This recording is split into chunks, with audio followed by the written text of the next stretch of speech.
नमस्ते दोस्तों, मैं श्रेयस बढ़िया आप सबका मेरे YouTube चैनल पे बहुत बहुत स्वागत करता हूँ। आज हम इस वीडियो में डेली करंट अफेयर्स को डिस्कस करेंगे, जिसमें हम 22 जनवरी यानी आज के करंट अफेयर्स को डिस्कस करेंगे, जिसके source PIB, the Hindu, Indian express जैसे काफ़ी सारे अलग अलग इंपॉर्टेंट सोर्सेस होंगे। ये करंट अफेयर्स आपके UPSC के लिए, स्टेट PSCs के लिए, SSC, बैंक, डिफेंस, रेलवे और किसी भी कॉम्पिटिटिव एग्जाम्स के लिए बहुत ज़्यादा बेनिफिशियल रहने वाले हैं। तो इस वीडियो में एंड तक बने रहिएगा, क्योंकि एंड में हम कुछ MCQs भी डिस्कस करेंगे। तो चलिए आज के लेक्चर की शुरुआत करें। जो हमें सबसे पहले करंट अफेयर में एक्ट देखने मिल रहा है वो है post office act of year 2023, और इसका सिलेबस जो जाता है वो पॉलिटी और गवर्नेंस में जाता है। सबसे पहले आपको ये बता दूं कि एक पोस्ट ऑफिस एक्ट जो है 2023 उसे रिसेंटली एनैक्ट किया गया है, इसलिए ये न्यूज़ में रहा है। और आपको ये भी बता दूं कि 24 दिसंबर 2023 को प्रेसिडेंट ऑफ इंडिया जो थे, उन्होंने पोस्ट ऑफिस बिल जो रखा था पहले पार्लियामेंट में 2023 में, उसके ऊपर एसेंट दे दी। और आपको पता है कि जब भी प्रेसिडेंट किसी भी बिल पे एसेंट देते हैं तो एक्ट बन जाता है। तो पहले एक एक्ट था इंडियन पोस्ट ऑफिस एक्ट 1898, ये एक्ट अभी रिप्लेस हो गया और इसके जगह एक नया एक्ट आया है, और ये नोटिफिकेशन भी आया था सेंट्रल गवर्नमेंट से, इसीलिए ये जो एक्ट है ये न्यूज़ में भी रहा है। तो पोस्ट ऑफिस एक्ट 2023 के बारे में आपको ये बता दूं कि इसका एनैक्टमेंट जो हुआ था दिसंबर 2023 में हुआ था। सो अब देखते हैं ये जो एक्ट है इसका ऑब्जेक्टिव क्या है। तो सबसे पहला ऑब्जेक्टिव है कि मॉडर्नाइज करना। हमारा जो पोस्टल डिपार्टमेंट है वो काफ़ी पुराना हो गया और उसे मॉडर्नाइज करने की बहुत ज़्यादा ज़रूरत है। तो ये मॉडर्नाइज करना इसका सबसे पहला ऑब्जेक्टिव होगा। दूसरा है कि जो भी पोस्ट ऑफिस का रोल है, जैसे जो भी सर्विस की डिलीवरी होती है या जो भी सर्विसेज प्रोवाइड की जाती है पोस्ट ऑफिस के द्वारा, उसे ट्रांसफॉर्म करना है, उसे नए टेक्निक्स वहाँ यूज़ करना है हमें, या फिर बैंकिंग फैसिलिटीज़ भी जो अभी प्रोवाइड कर रहा है जैसे कि हमारा पोस्ट ऑफिस, तो उसके लिए भी उसे काफ़ी हमें कैपेबल बनाना है। ये सब चीज़ें यहाँ रहेगी। उसके अलावा जो भी डिमांड है, जैसे कि डिजिटल हो गया है सब कुछ, और आजकल हमारी जो पोस्टल सर्विसेज है उसे भी डिजिटल बनाना है, उसे भी रेलेवेंट और इफेक्टिव बनाना है समय के साथ साथ, और जो भी अथॉरिटी है उसको भी काफ़ी ऊपर तक लाना है। जैसे director general of postal services जो है, ये भी हमें यहाँ पे बनाना है, मेल सर्विसेज से भी आगे बढ़ना है। तो हम कहेंगे कि जो director general of postal service है ये भी एक पोस्ट रहेगी, और ये सब अथॉरिटी रहेगी, उसको भी हमें कहीं ना कहीं उसकी भी पावर बढ़ानी है। तो ये सब चीज़ें हैं इसका ऑब्जेक्टिव, जो भी पोस्ट ऑफिस एक्ट था 2023 इसका। दूसरा, इसका साइलेंट फीचर्स देख लेते हैं। इसके साइलेंट फीचर्स क्या है। अगर हम साइलेंट फीचर्स की बात करें तो सबसे पहले ये जो बिल है वो 1898 के एक्ट को रिप्लेस करता है। ये जो नया एक्ट था वो, ये जो एक्ट होता है वो रेगुलेट करता है कहीं ना कहीं इंडियन पोस्ट ऑफिस को। जैसे कि हम कहेंगे सेंट्रल गवर्नमेंट जो होती है उसके जो भी डिपार्टमेंटल अंडरटेकिंग्स है उसमें काफ़ी सारे चेंजेस लाए जा रहे हैं, सेंट्रल गवर्नमेंट के द्वारा चेंजेस लाए जा रहे हैं। और गवर्नमेंट जो होता है will not have exclusive privileges, यानी हम कहेंगे कि अब सिर्फ गवर्नमेंट का ही एक्सक्लूसिव प्रिविलेजेस नहीं होंगे इसमें, यानी अब लोगों के लिए भी ये रहेगा। और कहीं ना कहीं जो भी लेटर्स है वो लोगों के या प्राइवेट लेटर्स भी इजीली पहुंचाए जाएंगे। और सर्विसेज जो होती हैं वो इस रूल्स में दी हुई है कि कौन कौन सी सर्विसेज अब आपको यहाँ पे मिलने वाली है। और director general of postal service जो होता है will be appointed to head India post. तो हम कहेंगे कि ये director general of postal service ये हेड बन जाएगा, अब एक नई पोस्ट जैसे आएगा, ऐसा आपको समझ में आता है यहाँ पे। तो एक तरह से इसके हाथ में काफ़ी पावर्स रहेगी, और यहाँ पे ये जो है director general of postal services को कहीं ना कहीं रूल्स और रेगुलेशंस बनाने की काफ़ी सारी पावर्स मिल जाएगी। जैसे टैरिफ कितना रहेगा सर्विसेज का, पोस्टल स्टैम्प्स कैसे सप्लाई किए जाएंगे, ये सब पावर्स भी उसके पास आ जाएगी। गवर्नमेंट जो होता है वो हम कहेंगे कि may intercept an article transmitted through Indian post on specific grounds. Government कभी कभी बीच में आ सकती है, जैसे कि सिक्योरिटी ऑफ स्टेट को लेकर, पब्लिक ऑर्डर को लेकर। अदरवाइज ये जो director general of postal service रहेगा ये पोस्ट तो सबसे ऊपर ही रहेगी। और इंडियन पोस्ट जो है will not incur any liability with regard to its service. तो उनके ऊपर कोई लायबिलिटी नहीं रहेगी सर्विस देने को लेके, सिर्फ इतनी लायबिलिटी रहेगी कि जो रूल्स बने हैं वो उसको फॉलो करने पड़ेंगे इंडियन पोस्ट को। तो इंडिया पोस्ट जो है उसको कोई लायबिलिटी नहीं रहेगी, वो गवर्नमेंट के लिए भी कुछ नहीं, वो अपने मर्जी से ही काम करेगा अभी इस एक्ट के बाद, और काफ़ी इंडिपेंडेंटली वो काम कर पाएगा और अपने आप को उतना बेहतरीन बना पाएगा। उसके बाद हम देखते हैं कि इश्यूज क्या है। सबसे पहले बिल जो है उसमें प्रोसीजरल सेफगार्ड्स नहीं दिए जा रहे, यानी हम यही कहेंगे कि जो गवर्नमेंट आने वाली है या बीच में आएगी या जो भी रहेगा उसमें कहीं भी प्रोसीजरल सेफगार्ड्स नहीं है कि भाई आपको क्या करना है, आपको क्या करने से कोई नहीं रोक सकता, ये सब चीज़ें वहाँ नहीं लिखी है। दूसरा, ये सेफगार्ड ना रहने से जो freedom of speech and expression है या राइट टू प्राइवेसी इंडिविजुअल का है वो भी यहाँ कहीं ना कहीं वॉयलेट हो सकता है, क्योंकि गवर्नमेंट अगर बीच में आ रही तो गवर्नमेंट जान सकती है कि आप क्या भेज रहे हो, क्या हो रहा है, क्या नहीं। तो आपका प्राइवेसी यहाँ पे, इंडिविजुअल की जो प्राइवेसी है वो कहीं ना कहीं यहाँ धोखे में आ सकती है। और ग्राउंड फॉर इंटरसेप्शन जो है ये इमरजेंसी के वक्त भी कहा गया है, तो include emergency which may be beyond reasonable restriction under constitution. तो इमरजेंसी के टाइम आपको पता है इमरजेंसी लगने के बाद गवर्नमेंट आपके काफ़ी सारे राइट्स छीन सकती है, तो ये सब चीज़ें यहाँ पे होती हुई दिखेगी। उसके अलावा ये जो बिल है ये इंडिया पोस्ट ऑफिस को लायबिलिटी, जो भी लायबिलिटी है पोस्टल सर्विसेज को लेके, उससे कहीं ना कहीं फ्री कर रही है। हम कहेंगे वो लायबल नहीं रहेगी, उसको ज़रूरी नहीं है कि यही करना है वही करना है, सिर्फ रूल्स को फॉलो करना है। तो ये भी एक गलत बात हो सकती है लोगों के लिए। और लायबिलिटी जो होती है वो रूल्स में दी गई है सेंट्रल गवर्नमेंट में, तो लायबिलिटी सिर्फ एक ही चीज़ में आपको देखने मिलेगी। और ये जो है इसमें कॉन्फ्लिक्ट ऑफ इंटरेस्ट हो सकता है, जैसे हमें पता चल रहा है कि इसमें सबसे पहले कि भाई पोस्ट ऑफिस खुद के लिए काम कर रहा, गवर्नमेंट के लिए काम कर रहा, लोगों के लिए काम कर रहा, ऐसे काफ़ी सारे यहाँ पे इश्यूज हो सकते हैं। और जो बिल होता है उसमें ऑफेंसेस और पेनल्टी कहीं भी दी नहीं है कि ये करने पे कितने कौन सी चीज़ें ऑफेंसेस में आएगी, कौन सी चीज़ें जो है वो आप कर नहीं सकते, अलाउ नहीं है, और उसके लिए पेनल्टी क्या लगेगी, ये सब चीज़ें भी उसमें लिखे नहीं है। जैसे कि unauthorized opening of postal articles, postal officer अगर कोई भी पोस्टल आर्टिकल किसी का ओपन कर लेता है तो वो ऑफेंस है, ऐसा कहीं लिखा नहीं है, या फिर वो ओपन नहीं कर सकता ऐसा कहीं लिखा नहीं है, या फिर उसके लिए पेनल्टी क्या है ये भी लिखी नहीं है। यानी यही है कि right to privacy of consumer जो होता है ये कहीं ना कहीं धोखे में आ जाता है। कंज्यूमर को ये लगेगा कि भाई मैं जो भी सीक्रेट इन्फॉर्मेशन भेजना चाहता हूँ या प्राइवेट इन्फॉर्मेशन भेजना चाहता हूँ वो कहीं ना कहीं जो भी डिपार्टमेंट है उनको भी पता चल सकती है, तो ये खतरा उसको लगेगा, महसूस होगा। तो ये था हमारा आज का पहला करंट अफेयर जिसका नाम था पोस्ट ऑफिस एक्ट 2023, और ये आपको इसका जो सोर्स था वो था द हिंदू। अब हमें जो दूसरा करंट अफेयर देखने मिल रहा है वो है आरोग्य मैत्री डिजास्टर मैनेजमेंट क्यूब। इसका सिलेबस जाता है गवर्नमेंट इनिशिएटिव में, यानी गवर्नमेंट की जो स्कीम्स है, गवर्नमेंट की जो इनिशिएटिव है उसके सिलेबस से यहाँ पे आपको क्वेश्चन आ सकता है। रिसेंटली 2 आरोग्य मैत्री डिजास्टर मैनेजमेंट क्यूब बनाए गए हैं जिनको भीष्म कहा गया है। ये कहाँ डिप्लॉय किए गए? या अयोध्या में डिप्लॉय किए गए हैं। तो चलिए इसके बैकग्राउंड में आते सबसे पहले। तो ये मोबाइल हॉस्पिटल्स है equipped with cutting edge technology, यहाँ बहुत अच्छी है, जो कि अयोध्या में लाए गए हैं। हम कहेंगे कि उसको मेडिकल रेडीनेस रहे वहाँ पे, इसीलिए, या मेडिकली वो हर चीज़ें वहाँ अवेलेबल हो, या फिर वहाँ कैपेबल हो जाए अयोध्या भी। तो प्राण प्रतिष्ठा सेरेमनी के वक्त अगर कोई गड़बड़ हो जाती है तो इस तरह के हॉस्पिटल्स हमेशा रेडी रहने चाहिए, इसीलिए ये लाए गए थे।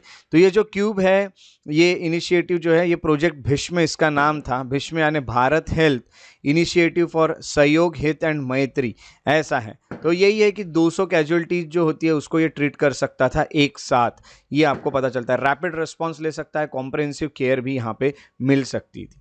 तो सबसे पहले हम कहेंगे इसके बारे में जान लेते हैं अबाउट आरोग्य मैत्री डिजास्टर मैनेजमेंट क्यूब। ये है क्या? तो ये वर्ल्ड का पहला पोर्टेबल हॉस्पिटल आपको देखने मिलता है। ये हम कहेंगे इंडिया में ही बनाया गया अंडर प्रोजेक्ट भीष्म।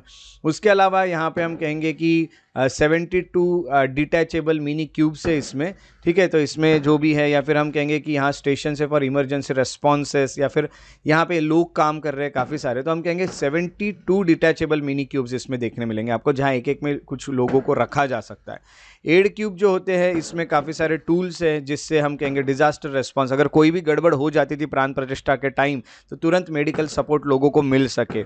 उसके अलावा यहाँ पे हम कहेंगे मिनी आईसीयू भी बनाया गया था, ऑपरेशन थिएटर था, cooking station, water, food, power generator, blood test equipments, x ray machine और बहुत सारी चीज़ें यहाँ पे हमें देखने मिली आरोग्य मैत्री डिजास्टर मैनेजमेंट क्यूब में। उसी के अलावा यहाँ पे आर्टिफिशियल इंटेलिजेंस और डेटा एनालिटिक्स को लेके काम किए गए हैं, कोऑर्डिनेशन के काम हो या मॉनिटरिंग हो या फिर मैनेजमेंट के काम हो मेडिकल सर्विसेज की, ये पूरे एआई के थ्रू यहाँ पे किए गए, आर्टिफिशियल इंटेलिजेंस और डेटा एनालिटिक्स के थ्रू यहाँ किए गए हैं।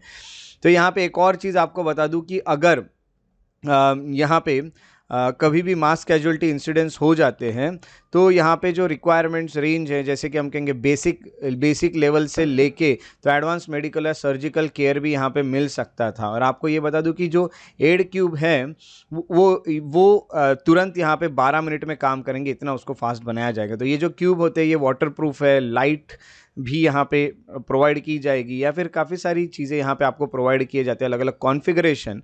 तो प्रधानमंत्री जन औषधि केंद्र भी यहाँ पे आपको देखने मिलते हैं, तो ये इसके अंडर यहाँ पे काम चले हैं।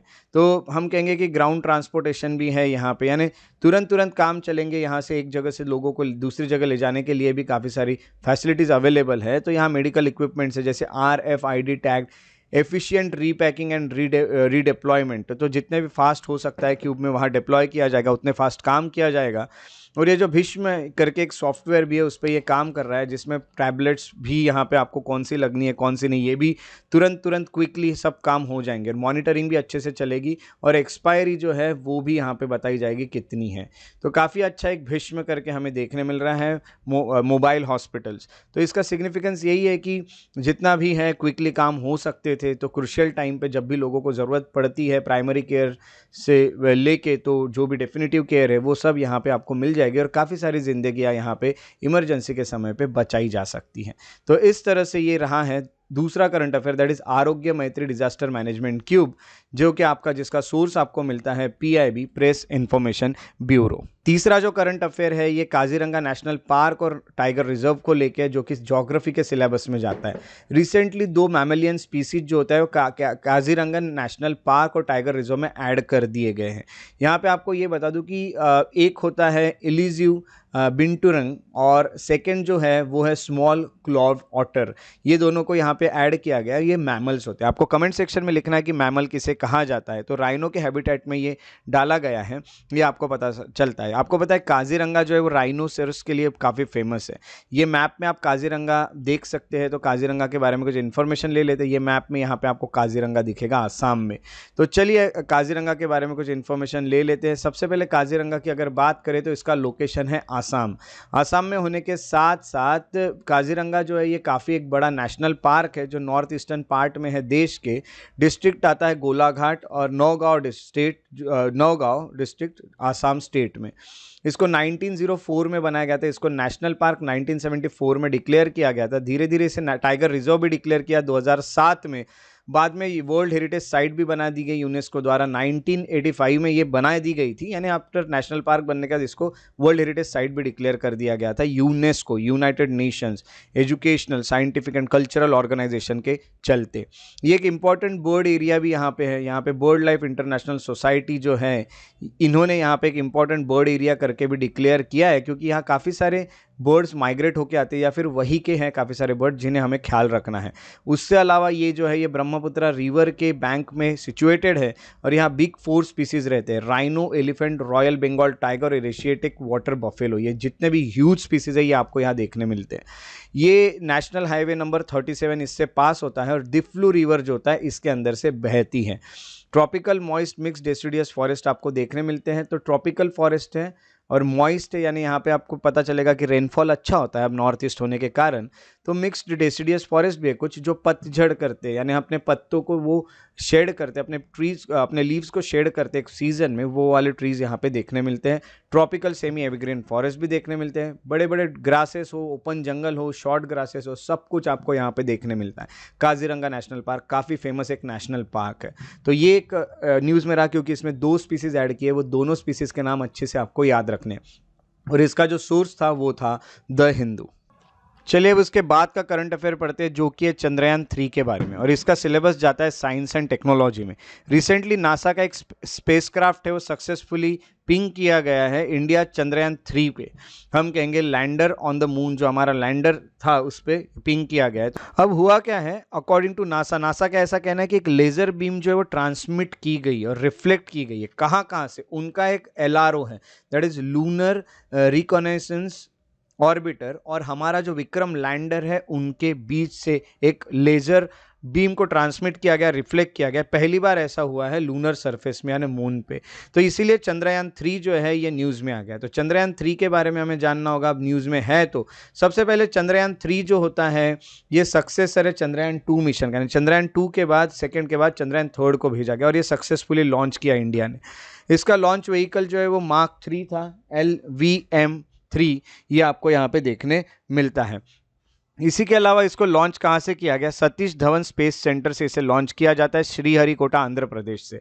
इसमें एक लैंडर मॉड्यूल है जो कि इंडिया में ही बनाया गया, एक प्रोपल्शन मॉड्यूल है पीएम, और एक रोवर भी था। तो जैसे कि लैंडर की अगर बात करें तो लैंडर एक स्पेसक्राफ्ट होता है जो कि आपको वहाँ तक पहुँचाता है, जो भी सरफेस पे आप लैंड करने वाले वो लैंड कराने में जो हेल्प करता है वो लैंडर होता है, जैसे कि आपको चंद्रयान 3 में पता ही है। प्रोपल्शन मॉड्यूल जो होता है वो बॉक्स जैसा एक स्ट्रक्चर होता है, उसमें सोलर पैनल लगे होते हैं जो आपको, और लार्ज सिलेंडर होते हैं उसके ऊपर, जो कि आपको एक फोर्स के साथ आगे बढ़ाता है, फॉरवर्ड जाने में आपकी हेल्प करता है। उसके बाद एक होता है रोवर। रोवर जो होता है एक छोटा सा व्हीकल होता है जो वहाँ पे मूव करता है, जो वहाँ पे घूमता है अलग प्लैनेट्स पे जाके, और उसको अर्थ से कंट्रोल किया जाता है, वो रोवर होता है। तो ऐसे 3 चीज़ें यहाँ पे आपको देखने मिलती है। अगर हम देखें यहाँ पे लैंडर और रोवर की, तो लैंडर रोवर जो होते हैं यहाँ पे कुछ साइंटिफिक पेलोड्स होते हैं, यानी हमारे एक्सपेरिमेंट्स कैरी करने के लिए लैंडर और रोवर काफ़ी ज़रूरी है, क्योंकि लैंड करा के देता है और रोवर जो होता है वहाँ पे घूमता है। तो लैंड होने के बाद रोवर वहाँ पे बाकी जो भी एक्सपेरिमेंट्स है उसको पूरा करता है, वो चांद पे घूमते रहेगा। प्रोपल्शन मॉड्यूल तो उसको फोर्स लगा के ऊपर तक छोड़ के देता है सिलेंडर्स के साथ, ये सब आपको पता ही होगा। और there will not be any orbiters, like Chandrayaan 2 में जैसे ऑर्बिटर्स थे वैसे यहाँ पे कोई ऑर्बिटर नहीं है जो आपके ऑर्बिटर करके काम करते हैं। तो ये सब चीज़ें यहाँ पे नहीं थी चंद्रयान 2 में, ये सब चीज़ें आप पहले भी पढ़ चुके हैं चंद्रयान 3 पढ़ते वक्त। तो उसके अलावा आपको ये बता दूं कि ऑब्जेक्टिव्स क्या थे चंद्रयान 3 के। तो सबसे पहले सेफ और सॉफ्ट लैंडिंग करना लूनर सरफेस पे। दूसरा है rover roving on the moon, यानी आपको मून पे घूमना है और वहाँ पे साइंटिफिक एक्सपेरिमेंट पूरे करना है। तो ये सब चीज़ें उसके ऑब्जेक्टिव थे। और अगर हम लैंडर पेलोड्स की बात करें तो Chandrayaan surface thermophysical experiment chest करके जो होता है ये वहाँ पे किया जा रहा है, एक्सपेरिमेंट जो जो किए जा रहे हैं उसमें से। तो हम कहेंगे इससे थर्मल कंडक्टिविटी और टेम्परेचर यहाँ पे गिना जाएगा, यानी वहाँ पे कितनी हीट है या फिर हम कहेंगे कितना टेम्परेचर है, ये चंद्र के यानी हम कहेंगे मून के सरफेस पे देखा जाता है इसके थ्रू। दूसरा instrument for lunar seismic activities, यानी सिस्मिसिटी जो है वो, तो जहाँ पे लैंड किया जाएगा लैंडिंग साइट के आसपास सिस्मिसिटी कितनी है, यानी कहीं ना कहीं ज़्यादा डिस्टर्बेंस तो नहीं जिससे कहीं ना कहीं अर्थक्वेक्स और ये सब आ सकते हैं, ये सब चीज़ें भी वहाँ पे देखी जाएगी। और जो तीसरी चीज़ यहाँ पे देखी जाएगी वो है लैंगमिर प्रूफ, तो हम कहेंगे प्लाज्मा डेंसिटी कितनी है और उसके वेरिएशन क्या है, ये भी चांद पे देखे जाएंगे। पैसिव लेज़र रेट्रो रिफ्लेक्टर जो होते हैं एरे, ये भी नासा ने हमें प्रोवाइड किए हैं। ये भी हम कहेंगे कि लेज़र रेंजिंग स्टडी करेगा कि लेज़र की रेंज कितनी हो सकती है, कितना पहुंच सकता है चांद पे, ये सब भी चीज़ें वहाँ पे देखी जाएगी। तो ये एक और चीज़ हमें देखने मिलती है। तो हम कहेंगे कि ये लैंडर ये काम करने वाला था वहाँ पे पहुँच के। ठीक है, तो कहीं ना कहीं देखिए कि वहाँ पे जैसे अर्थक्वेक कहते हैं वैसे मून क्वेक समझ लीजिए, तो वहाँ पे होते तो नहीं है, यहाँ पर वहाँ ज़्यादा डिस्टर्बेंस या वाइब्रेशन तो नहीं, वो देखने के लिए ये वाला इल्सा जो ये काम करता है। तो यहाँ पे ये सब चीज़ें आपने देखा था। अब रोवर की अगर बात करें तो रोवर पेलोड्स में अल्फा पार्टिकल एक्सरे स्पेक्ट्रोमीटर है और लेजर इंड्यूस ब्रेकडाउन स्पेक्ट्रोस्कोप है, लिब्स जिसे कहा जाता है या APXS जिसे कहा जाता है। ये वहाँ पे एलिमेंट्स कौन कौन से प्रेजेंट है ये देखेगा, एलिमेंट्स कौन कौन से, ये रोवर काम करेगा। उसके अलावा जो प्रोपल्शन मॉड्यूल पेलोड है इसमें spectro पोलैरिमेट्री of habitable planet earth जिसे शेप कहा जाता है, ये वहाँ पे कहीं ना कहीं प्रोवाइड किया गया है। वो वहाँ पे कुछ ना कुछ डिस्कवरीज देखेगा, जैसे कि हम कहेंगे कि जो भी छोटे मोटे प्लैनेट्स है या फिर हम कहेंगे लाइट्स कितना रहेगा, और इससे हम बाकी प्लैनेट्स की भी जानकारी देख सकते हैं, या हम वहाँ रह सकते हैं कि नहीं, वहाँ लाइफ है कि नहीं, ये सब चीज़ें देखने के लिए ये प्रोपल्शन मॉड्यूल पेलोड जो ये काम करेगा। तो हम कहेंगे कि जो भी एक्सो प्लैनेट्स है उसके ऊपर ये काम करता है।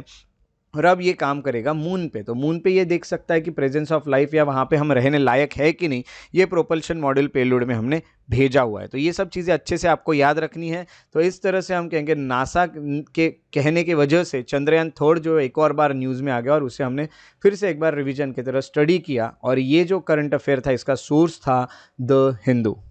अब नेक्स्ट करंट अफेयर्स की तरफ चलते हैं, वो है कुचिपुड़ी, और इसका सिलेबस आता है आर्ट एंड कल्चर से। रिसेंटली कुचिपुड़ी डांसर जो है जिनका नाम है पेंड्याला लक्ष्मी प्रिया, उनको प्रधानमंत्री राष्ट्रीय बाल पुरस्कार मिला है बाय प्रेसिडेंट मुर्मू। तो हम कहेंगे कि ये उन्हें मिलने के कारण कुचिपुड़ी डांस यहाँ पे न्यूज़ में आ गया है। तो 15 year old 10th grade student है, वो काजीपेट की है जो कि तेलंगाना में होता है, उनको ये अवार्ड दिया गया है कुचिपुड़ी के लिए। यहाँ पे आप कुछ पिक्चर्स देख पा रहे हैं कुछ आर्टिस्ट के जो कि कुचिपुड़ी है। कुचिपुड़ी एक कहाँ का डांस है, तो ये आंध्र प्रदेश का है। ये हम कहेंगे जब भक्ति मूवमेंट चल रही थी तब काफ़ी पॉपुलर हुआ। तो अब हम देखते हैं कि इसे कुचिपुड़ी क्यों कहा जाता है, क्योंकि एक गांव है कुशेलापुरम, कुशेलापुरम से ही ये ओरिजिनेट हुआ है, यही इसीलिए इसे कुचिपुड़ी भी कहा जाता है। सिद्धेंद्र योगी जो होते हैं इन्होंने इसको अच्छे से डेवलप किया, अपनी पर्टिकुलर स्टाइल बनाई, और नाट्य शास्त्र में भी लिखा हुआ है, जो कि भरत मुनि ने लिखा हुआ नाट्य शास्त्र है। तो भरत मुनि का जो नाट्य शास्त्र है उसमें जो भी डांस फॉर्म्स दिए वो भी क्लासिकल डांस फॉर्म में कहीं ना कहीं दिए गए हैं, और नंदिकेश्वर जो है उनका अभिनय दर्पण है उसमें भी इसका मेंशन है। तो it is also known for its impressive, आपने कभी देखा होगा तो आपको पता होगा, काफ़ी क्विक फुटवर्क यहाँ पे होता है, ड्रामेटिक कैरेक्टराइजेशन होता है, यहाँ पे ड्रामा की तरह भी इसे परफॉर्म किया जाता है, इसमें एक्सप्रेसिव आई मूवमेंट्स भी होती है, ठीक है, और ये सब आपको यहाँ पे देखने मिलता है। वैसे देखा गया तो ये आप जो देख रहे हैं ये वैसे केरला का है, यहाँ पे अलग अलग डांस फॉर्म्स दिए हैं, ये आपको पहचानने हैं कि कहाँ कहाँ के डांस फॉर्म है। इसमें से कुचिपुड़ी है, इसमें आपको मोहिनी अट्टम भी मिल सकता है, तो वहाँ कौन से ये आपको ढूंढना है, ये आपको वर्क दे रहा हूँ, तो ये एक है। तो उसके अलावा आपको ये बता दूं कि यहाँ पे तांडव भी है। तांडव यानी ये जो मेल मेंबर्स होते हैं वो परफॉर्म करते हैं, ज़्यादातर एक डांस फॉर्म है, और एक लस्य होता है जो ग्रेसफुल और फेमिनाइन एनर्जी होती है। तो लस्य जो होता है उसमें एक्सप्रेशन ज़्यादा होते हैं, तांडव जो होता है उसमें डांस ज़्यादा होता है, एक्सप्रेशन कम होता है। तो इसमें दोनों का कॉम्बिनेशन आपको देखने मिलता है, तांडव यानी डांस और लस्य यानी एक्सप्रेशन। उसके अलावा इसका फीचर ये है कि इसमें कहीं ना कहीं ब्रास प्लेट जो होते हैं वो उसके ऊपर भी डांस किया जाता है, और प्लेट के ऊपर मूव करते हैं, यानी एजेस जो होते हैं ना ब्रास प्लेट के, उसके ऊपर खड़े रह के भी डांस करते हैं, और अपने जो हेड है उस पर काफ़ी सारे अर्दन पॉट्स भी डांस करते हो, तो उस प्लेट के एजेस पे पैर रख के वो जो भी पॉट्स रखे उसको बैलेंस भी किया जाता है। काफ़ी डिफ़िकल्ट टास्क है, बट ये लोग काफ़ी अच्छे से परफॉर्म करते हैं। तो ये कार्नेटिक म्यूज़िक पे बेस्ड है, यहाँ कार्नेटिक म्यूज़िक बजाया जाता है। कार्नेटिक म्यूज़िक यानी साउथ का म्यूज़िक। अगर आप नॉर्थ में जाओगे तो वहाँ हिंदुस्तानी म्यूज़िक आपको देखने मिलता है।